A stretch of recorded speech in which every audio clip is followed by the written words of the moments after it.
하늘 시민은 어떻게 살아가는가, 살아가야 하는가? 거듭난 사람들은 하나님의 시민권을 가진 사람입니다. 지난주에 그 말씀을 드렸습니다. 그리고 오늘은 그 두 번째 시간으로 우리 한번 따라 하시겠습니다. 하늘 시민은 어떻게 살아가는가? 네, 하늘 시민은 어떻게 살아가는가? 여러분, 이 말씀이 저와 여러분들에게 도전이 되어지고 또한 삶에 적용이 되어지기를 주님의 이름으로 축복합니다. 오늘 읽은 빌립보서는 사도 바울이 빌립보에 사는 성도들을 위해서 썼는데 어디서 썼느냐? 감옥에서 썼어요. 그래서 빌립보서를 갖다가 옥중서신이라고 합니다. 사도 바울이 감옥에 갇혀 있는 상황에서 빌립보 성도들에게 보내는 그 편지입니다. 빌립보라는 지역에 대해서 우리가 좀 문화적 당시 상황에 대해서 이해를 가지고 있어야 되는데, 빌립보는 로마의 변방이었어요. 로마의 변방이었는데 그 지역은 로마 시민권자들이 살아가는 지역이었어요. 그러니까 어떠한 로마 시민권을 가진 사람이냐? 로마 군인으로서 로마 정부의 로마 시민들이 이제 리타이어를 합니다. 은퇴를 하고 정착해서 살아가던 지역이 어디냐? 빌립보 지역이었어요. 그런데 빌립보 지역에는 원주민들이 있었거든요. 원래 살던 빌립보 사람들이 있었어요. 그런데 로마인들이 거기에 거주하기 시작하면서 거기에는 뭐의 지배를 받냐면 로마의 법의 지배를 받았어요. 모든 사람들이 다 관공서나 무슨 은행이나 모든 것들이 다 로마의 지배를 받았고, 그래서 빌립보에 사는 사람들에게는 로마의 시민권을 부여했어요. 그러니까 어떤 사람은 내가 로마에서 충성을 하고 군대에서 열심히 일을 하다가 빌립보 지역에 딱 가서 이제 남은 인생을 좀 편안하게 살겠다, 이렇게 은퇴의 삶을 사는 사람들도 있었고, 또 한 부류의 사람들은 원주민들이 있었는데 그 사람들은 자기네 의도와는 상관없이 로마의 시민권을 부여받게 되었어요. 그런데 이게 차이가 나기 시작했어요. 사람들이 저 사람은 원래부터 로마인이야. 오늘날 얘기하면 저 사람은 원래부터 미국 시민권자야. 미국에서 태어나고 미국에서 자라고 원래부터 미국인이야. 그리고 또 다른 사람들이 있어요. 어떤 사람, 저 사람은 로마의 시민권을 부여받은 사람이야. 그 사람들이 빌립보 사람들. 로마의 시민권을 부여받은 사람들이기 때문에 그들은 더 로마인처럼 행동했어요. 더 로마인처럼 옷을 입었고, 더 로마인처럼 음식을 먹었고, 더 로마인처럼 행동을 했어요. 왜 그럴까요? 나는 이 지역의 빌립보라는 지역이 오늘날 우리가 생각하면 아주 시골이에요. 아주 시골인데 어느 날 그 지역이 로마령으로 된 거예요. 그러니까 그 지역에 있는 사람들이 나도 로마인이다, 이거를 뽐내기 위해서, 자랑하기 위해서 더 로마인같이 생활을 했습니다. 그런데 그 중에 누가 있느냐? 그리스도인들이 있었어요. 예수 그리스도를 믿고 예수 그리스도의 삶을 살아가는 성도들이 있었는데 그 성도들은 큰 문제에 봉착했어요. 그것이 무엇이냐면, 나는 로마인들처럼 생활을 하고 로마인들처럼 내가 그들처럼 옷을 입고 그들의 문화 속에 살아가려고 하니까 반드시 포함되어져야 되는, 반드시 참여해야 되는 것이 뭐냐면 로마 황제 숭배 사상이에요. 로마를 다스리고 있는 황제는 신이다. 그래서 이 신 앞에 모두 예배를 드려야 된다. 황제 숭배 사상. 그것을 하지 않으면 엄청난 사회적인 제약을 받기 시작했어요. 물건도 마음대로 사지 못해요. 그리고 사람들 속에서도 왕따를 당하는 거예요. 그것으로 끝나는 것이 아니라 누군가 이 빌립보에서 그리스도인들을 고소하기라도 하면 저 사람은 로마 황제 숭배를 하지 않습니다. 저 사람은 나쁜 사람입니다. 이런 죄목이 아니라 누군가 빌립보에 사는 그리스도인들을 고소할 때의 죄목은 뭐냐면 황제 숭배 반역죄입니다. 엄청나게 높은, 엄청나게 위험한 법조항에 딱 걸리는 거예요. 그냥 단순히 내가 예배 안 드리는 것이 아니에요. 내가 단순히 그냥 내가 이들과 같이 나는 그냥 내 마음대로 그리스도를 따라 섬기기로 나는 생각하고 나는 예수님 믿을 거야. 너는 그냥 숭배, 너는 황제를 숭배해. 이런 차원이 아니라 반역죄. 여러분, 죄 중에서 제일 우리나라 같은 경우는 북한과 남한이 우리나라가 휴전 중에 있다는 것 여러분 아십니까? 우리나라는 전쟁이 끝난 나라가 아니에요. 우리나라는 휴전 중에 있는 나라예요. 그래서 정말 무서운 죄가 있어요. 그러니까 여적죄라고도 하죠. 그게 뭐예요?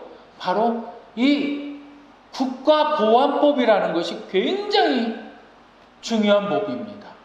우리 지난번에 우리 권태국 장로님께서도 그 이야기를 하셨는데 굉장히 무서운 죄예요. 그런데 빌립보인들이 예수 그리스도를 믿는다라고 얘기하는 것은 바로 그 죄목에 딱 걸리는 거예요. 그래서 이들은 죽임을 당하기도 하는 상황이었어요.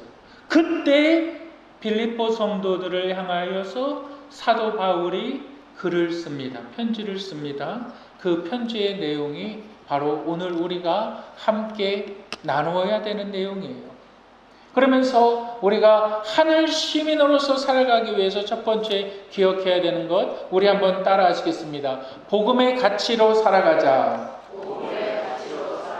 너희의 삶에 있어서 너희의 삶에 있어서 어떠한 핍박과 어떠한 어려움이 있다 할지라도 너희의 삶의 가치는 복음의 가치이다.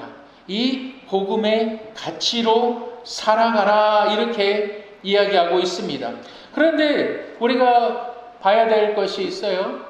너희가 복음에 합당하게, 우리가 읽은 빌립보서를 딱 보면 빌립보서 1장 27절 이렇게 말하고 있죠. 오직 너희는 그리스도의 복음에 합당하게 생활하라. 여기서 합당하게 생활하라라는 말의 뜻이 폴리튜에스터라는 말이에요. 폴리튜에스터. 그러니까 여기에서 정치라는 단어가 나와요. 폴리틱스라는 정치가 나오고, 여러분 우리가 경찰을 뭐라 그러죠? 폴리스라고 하죠. 그게 다 이 폴리스라는 단어가 폴리튜에스터라는 단어에서 나옵니다. 정치적인 단어예요. 그러니까 너희가 하나님의 자녀냐? 단순히 너희들은 착하게 살아라. 너희들은 단순히 다른 사람들과 잘 선하게 살아라. 이것이 아니라 하늘나라 시민을 받은 사람으로서 하늘나라 시민으로서의 삶의 책임을 다하라. 복음에 합당하게 살아라 이 말이 뭐냐면 너희의 삶에 책임을 다하라. 너희가 하나님의 은혜로 구원함을 받았으면 그 삶에 책임을 다하라. 여러분, 우리 대한민국에서 살아가는 국민들에게는 3대 의무가 있습니다. 첫 번째는 무슨 의미가 있죠? 국방의 의무가 있어요. 대한민국 국민이라면 우리나라를 방위해야 될 의무가 있는 거예요. 두 번째는 뭐가 있습니까? 납세의 의무가 있는 거예요. 납세, 내가 세금을 내야 되는 것은 내 의무라는 거예요. 그리고 세 번째는 뭐가 있습니까? 교육의 의무. 내가 내 자녀들을 나라가 정한 이 의무 교육, 우리나라는 의무 교육을 고등학교까지입니다. 이 의무 교육을 지켜나가야만 된다는 거예요. 똑같은 입장에서 너희가 그리스도의 복음에 합당하게 생활하라라는 것은 너희가 하나님의 DNA를 받았으면 그 복음의 DNA에 합당하게 생활을 해라. 그 복음의 DNA에 합당하게 생활을 해라. 그렇다면 그 복음의 DNA는 뭘까요? 그 복음에 대해서 우리가 바로 알아야 되는데 복음은 뭘까요? 첫째는 사랑이지요. 하나님은 사랑이시라. 우리가 하나님을 사랑한 것이 아니라 하나님께서 우리를 먼저 사랑하셨다. 복음의 DNA, 이 복음에 대해서 우리가 바로 알아야 되는 건 첫 번째, 하나님의 사랑. 그리고 두 번째는 뭐예요? 이 사랑의 하나님과 나와의 사이가 갈라졌다. 그것이 뭡니까? 죄. 죄는 하나님과 나 사이를 갈라놓는 것이다. 여러분, 우리의 삶은 모든 삶의 죄는 갈라놓는 거예요. 갈라놓습니다.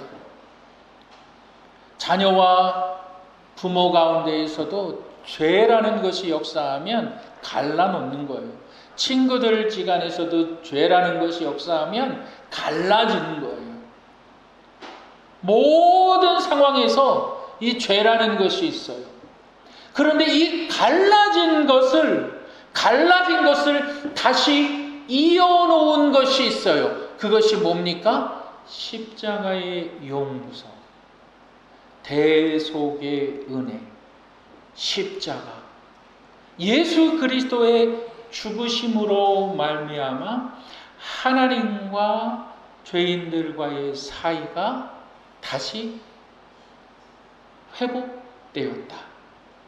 이것이 핵심 복음. 너희가 복음에 합당하게 생활을 해라. 복음이 뭔 줄 알아야죠.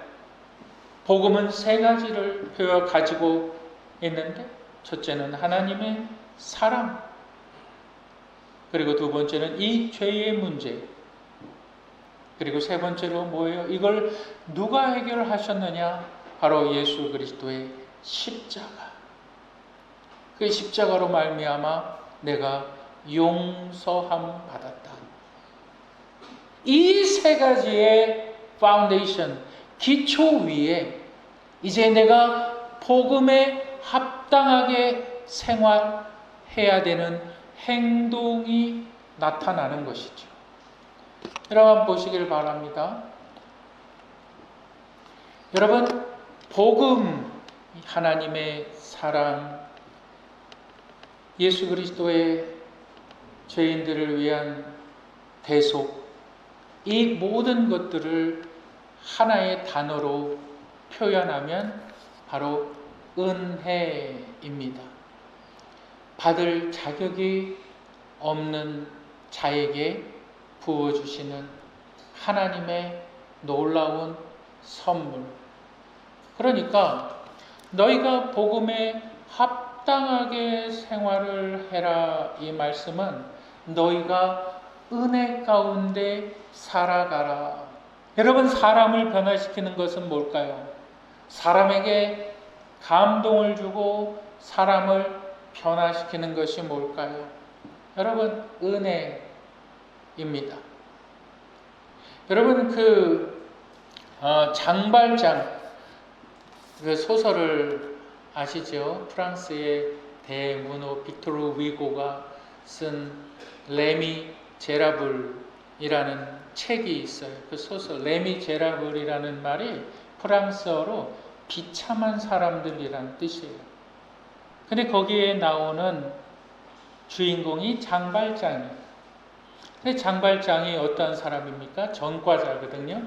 19년 동안 감옥 생활을 하다가 딱 나와요. 내 죄에 대한 형기를 다 마치고 이제 나와요. 그런데 세상의 시선은 그를 여전히 도둑놈으로 보는 거예요. 일을 하려고 해도 누가 일자리를 안 줘요.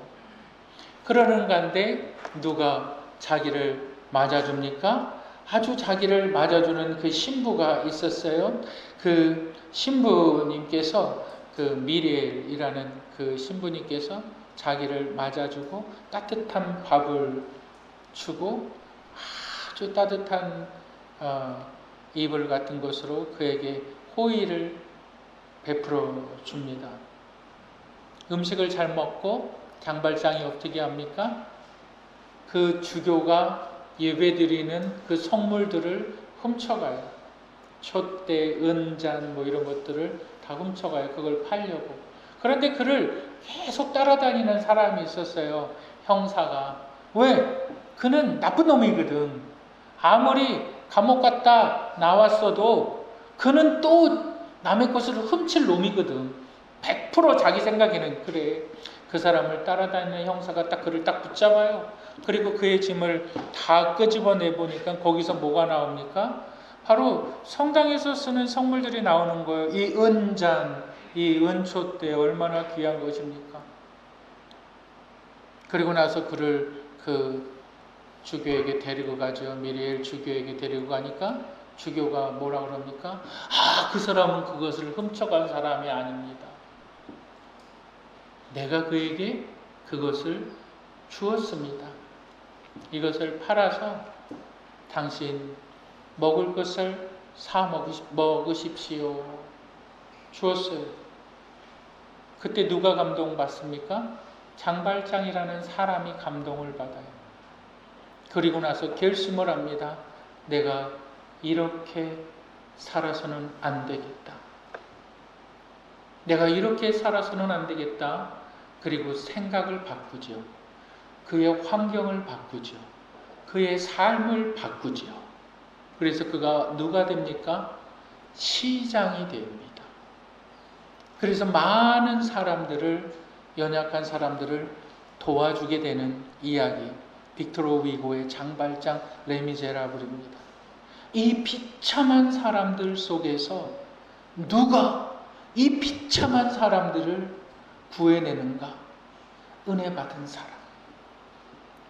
여러분, 하나님의 은혜는 사람을 통해서 역사한다는 사실을 믿으시기를 바랍니다.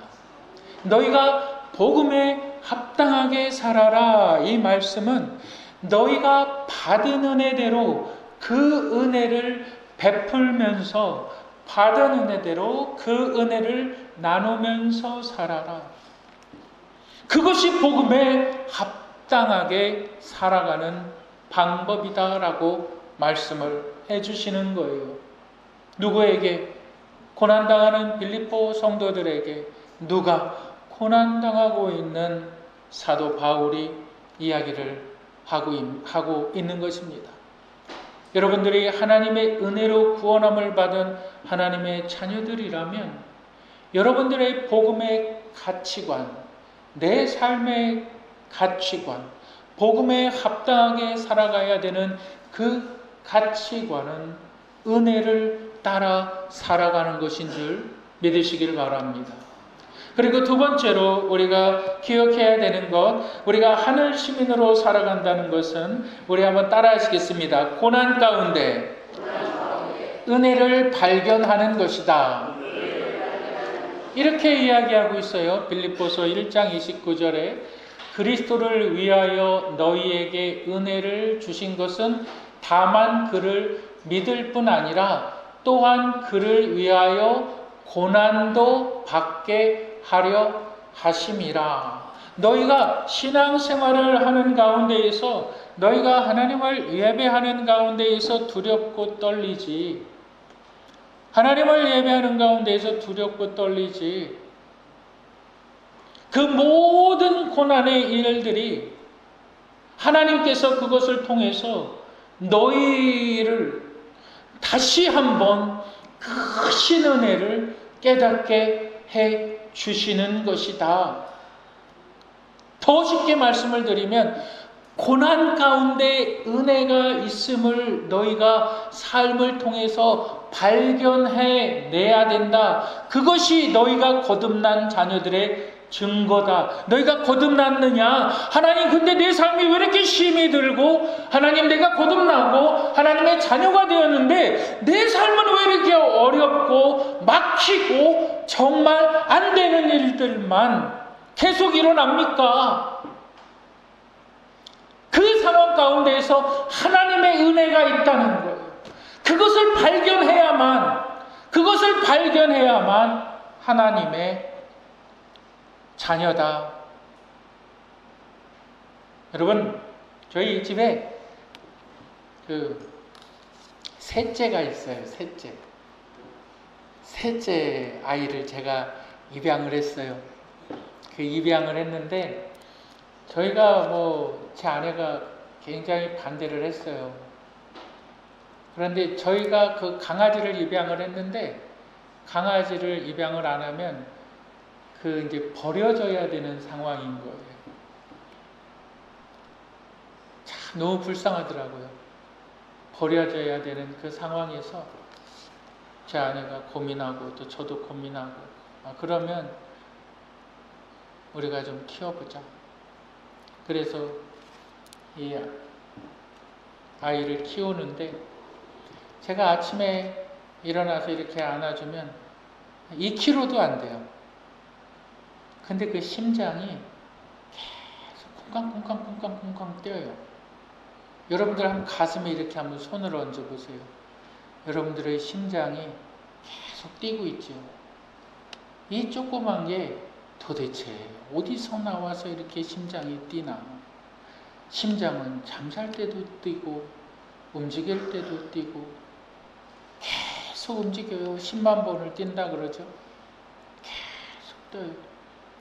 도대체 이게 무슨 이유인가? 우리는 충전하지도 않는데 계속 심장이 뛰어요.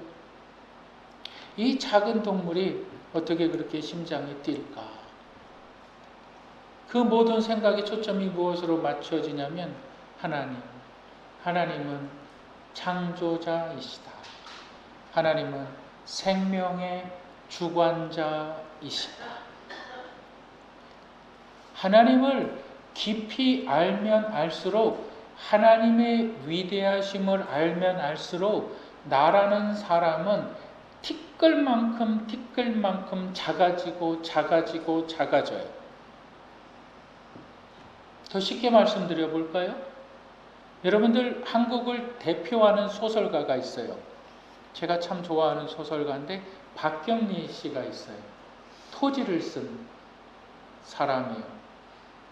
그 사람 문체가 너무 다양하고 또 그 문장을 풀어내는 실력이 한국에서는 탑이에요.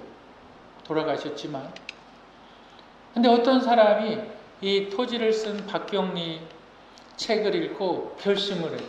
나도 이 박경리와 같은 소설가가 되겠다. 글 쓰는 사람이 되겠다. 열심히 글을 써요. 짧게 몇 장의 글을 쓰고 또 인터넷에도 올려보고 또 자기가 또 에디팅을 하고 그래요. 근데 어느 날 모르는 번호로 전화가 와요. 딱 받아봐요. 늙은 여자의 목소리야. 그런데 또랑또랑해요. 내가 당신의 글을 봤습니다. 이런 글들을 올리셨지요. 나는 박경리라고 합니다. 당신의 글이 너무 좋아서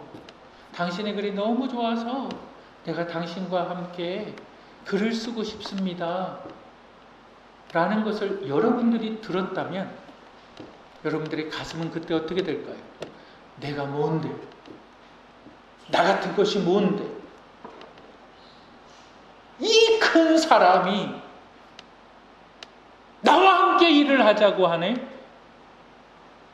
한국의 대표적인 사람이, 이 위대한 사람이 나와 함께 일을 하자고 하네? 우리가 하나님의 일을 한다는 것은 말로 표현할 수 없는 하나님의 영광에 동참되어지는 것입니다. 지금 사도 바울은 그것을 고난이라고 표현하고 있고, 네가 그 고난 가운데 하나님을 섬기면, 네가 그 어려움 가운데 하나님의 일을 감당할 때에 네가 진정한 하나님의 은혜라는 것을 발견하게 된다. 그것이 고난 가운데 발견되어지는 하나님의 은혜. 우리가 어떻게 살아가야 하는가? 삶이 힘들지요.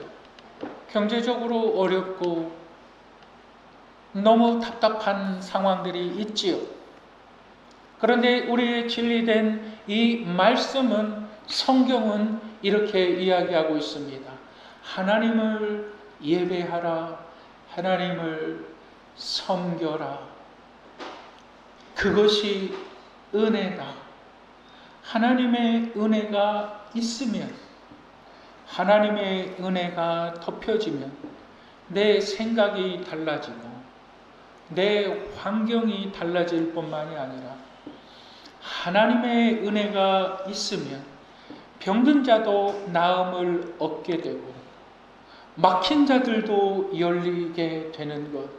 너희는 하나님의 은혜를 사모하며 살아가라. 여러분, 오늘 증거되어지는 이 말씀이 저와 여러분들의 말씀이 되기를 주님의 이름으로 축복합니다. 고난 속에서, 어려움 가운데에서 네가 바둥바둥 대봤자 내가 한번 움직이면, 하나님이 한번 움직이면 병든 사람도 나을 뿐만이 아니라 경제적으로 무너진 자도 일어나고 상황이 어려운 자들도 일어나고 나약한 자들도 힘을 얻고 불안한 자들도, 두려운 자들도 담대함을 얻게 되는 그 하나님의 은혜 받기를 사모해라. 그런데 그 은혜가 어디서 온다는 거예요? 너희의 섬김의 자리에서. 그런데 그 은혜가 어디에서 온다는 거예요? 너희가 고난 가운데 하나님의 은혜를 발견해라. 이 말의 핵심은 뭐예요? 너희가 은혜 받기를 사모하는 것은 너희의 섬김의 자리에 있다는 거죠. 너희가 하나님의 은혜를 받기를 원하거든, 너희가 고난 가운데, 고통 가운데, 그 섬김의 가운데에서 하나님의 은혜가 은혜됨을 내가 발견한다. 여러분들의 섬김의 자리는 어디입니까? 기도로 섬기십니까? 물질로 섬기십니까? 예배로 섬기십니까? 은혜가 모든 것을 덮는다는 이 사실 앞에 여러분들의 삶의 방향이, 목적이 정해지기를 주님의 이름으로 축복합니다. 기도하시겠습니다.